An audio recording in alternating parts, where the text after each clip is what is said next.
Klik pada aplikasi Firefox.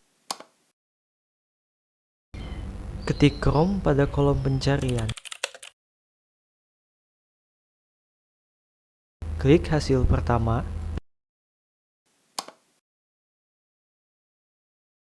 Klik tombol download Chrome.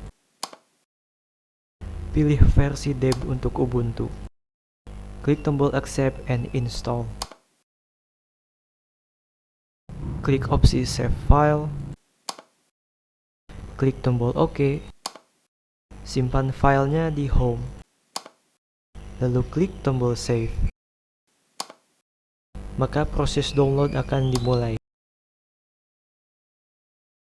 Setelah download selesai, tekan kombinasi tombol berikut untuk membuka aplikasi terminal.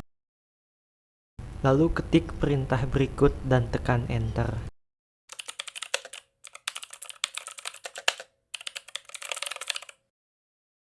Masukkan password username.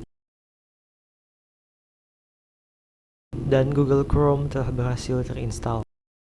Cek pada menu aplikasi. Scroll ke bawah.